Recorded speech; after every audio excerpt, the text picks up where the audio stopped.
was Harrison.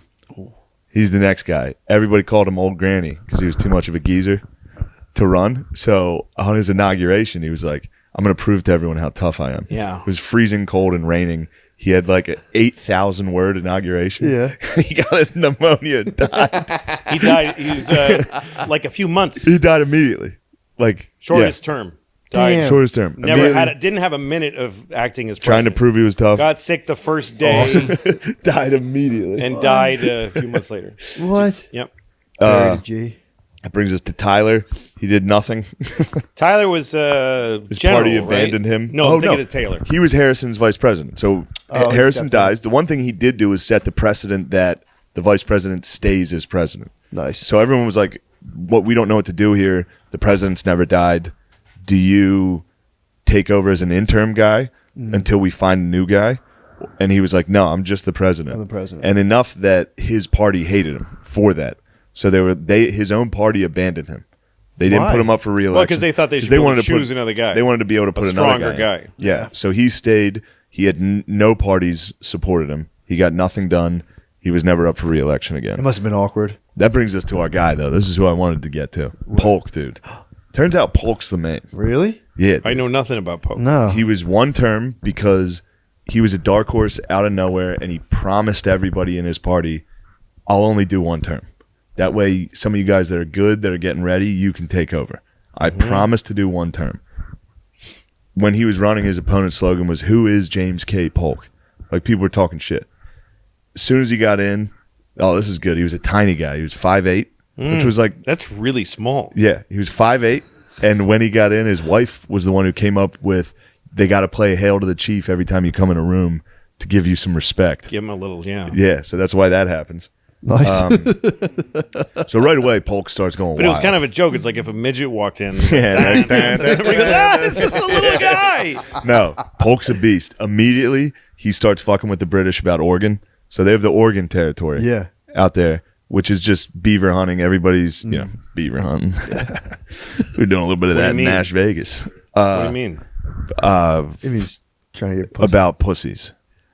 Hunting in Oregon for They were in Oregon, pussy. Oregon, pussy hunting. So the British were pussy hunting. The British and Americans were both pussy hunting on the same territory. And Polk was like, nah, we're done with that. And he set the latitude and longitude was 54 and 40. So he came out with the slogan 54 and 40 or fight. He was saying that to the British. He was like, we're going to very fuck catchy. you guys up. True. So he came out with that. During the Oregon dispute, many people in the US government were willing to give up the Oregon area to the British because of tensions with Mexico that were rising, and many were afraid that America would get in a war with both Mexico and Britain at the same time. President James Polk, however, was unwilling to give up these territories and was willing to dispute with the British government. The British government was unable to call Polk's bluff, and they eventually settled an agreement which gave the United States the territory of what is now Oregon, Washington, and Idaho. It also, very importantly, gave Americans control of the Columbia River. And the British, People were really into They loved latitudes slogans. and longitudes. They were. back then. so he called that, and the British were afraid to call his bluff. They were just like, fine, take They're it. like, that slogan is so good. Yeah, like, Just take it. fuck, dude, 54. this guy's Dude, nuts. you came up with the fucking, you used the longitude and latitude? So he takes that territory, which is huge. And then it's not just Oregon, it's Washington, all that. You know why Oregon is, Portland is called Portland? I bet you I do. It was kind of, do you? No, it's not. It was going to be Boston. What? Because there's two guys. Is it Lewis and Clark? That Yeah. Yeah. So one of them is That was Jefferson. Give One him of them credit is on from that. Boston, and one of them is from Portland, Maine. And they both wanted to name it after their hometown. Oh. And they flipped a coin Huh. and named it Portland. And there is a Boston in Oregon. There's a town called Boston, Oregon. Anyway, go on. So after he gets Oregon, Yeah. he's like, all right, it's time for me to get Texas. He starts fucking with the Mexicans. Like, say they would send troops down just to see if the Mexicans would shoot first. Finally, they did. He Fucking immediately lazy Mexicans. Finally, they shot so a bunch many of times to He- get off their fucking frijoles and fire a shot. So they go to war. Here they come again. I don't want to fire. He fired the last Probably one of them was like 70,000 troops poured in. Oh no. So we immediately took California, Arizona, New Mexico, Utah, Texas, And This then is all who was Polk the in general? 4 years. Who was the general that penetrated all the way to Mexico City? This is later, right? This was the next guy who was Zachary Taylor. Yeah, Zachary Taylor was Zachary the big Taylor. Mexican-American war Yeah, guy. he was the war hero. What? Zachary Taylor was dominating. So they but this is- gathered- He went into Mexico City, and if you go to in Mexico City, the big thing is Los Niños. These 6, I think it's 4 or 6 kids. So they stormed. They went all the way to Mexico City, and the citadel, the Chapultepec, the palace. The army was so decimated that it was finally just the cadets of the military school were the only ones Yikes. defending the capital, and they were just 4 kids firing on the American army is just coming. And they wrapped themselves in Mexican flags and jumped and dove and killed themselves. That was how they ended the pretty war. awesome. And the moment is Zachary Taylor was holding one of them and he was saying they were just kids. Like he had no idea they were like fucking 12, 15 years old. Man. And in Chapultepec, there's 4 big pillars that are still, they're like war heroes. That's pretty awesome. Yeah. What did Mexico have back then? Was it like a king or like A lot what of they had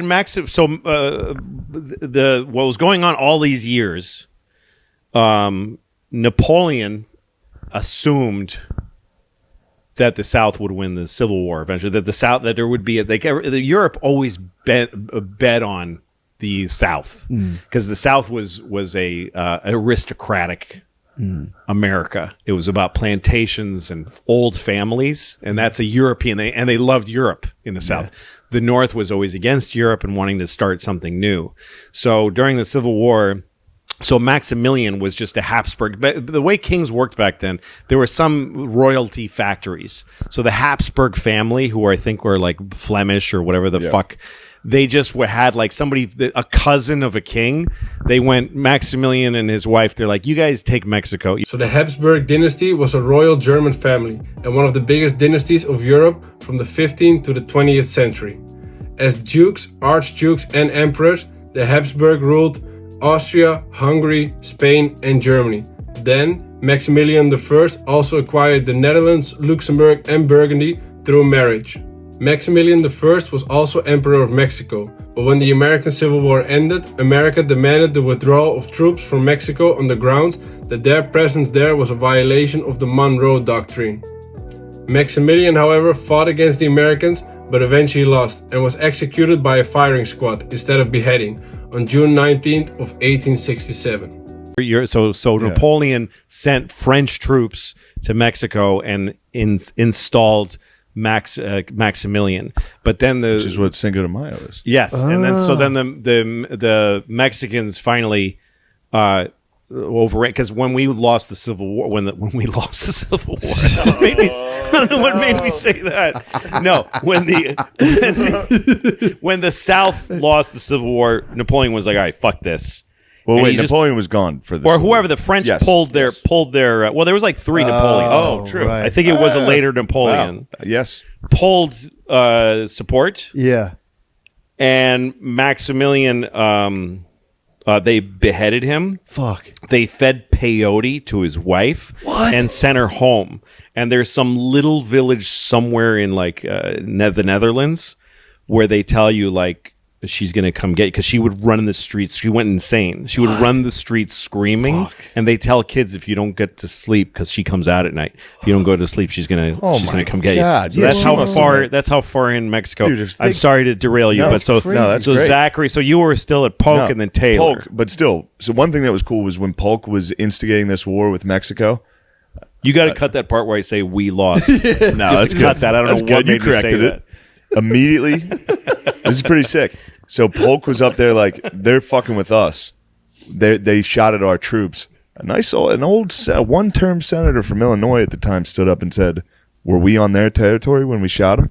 There was one guy that was opposed to the Mexican-American War, a guy by the name of Abraham Lincoln. Really? Abraham Lincoln. People were yes. like, "Hey, shut up, pussy! Yeah, dude. We're trying to take Texas. Shut yeah. the fuck He's up." like, you guys, were we? And like, shh. Yeah, He was like, sorry. I think this was wrong. They're like- anyway, that's why Polk's kind of the man. He added 1/3 of the entire United States in a 4-year term. Damn. Pretty good. Well, in territory. I know, but still, Still, it's like those big Yeah, but he got states. Texas and California. And they were just That's sitting on probably the half our population. Pretty good. show. They're sitting I on the wish border. he hadn't added them, especially Texas. The But troops again, are sitting then there we being wouldn't Mexico have sucks. Mexico fucking Finally, sucks. one of them got Just go.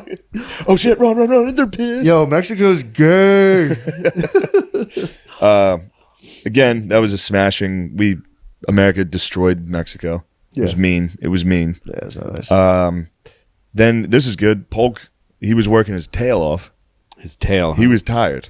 He was so exhausted when he got done. He went back to Tennessee and just died. like right away, right? Yeah. He died, yeah.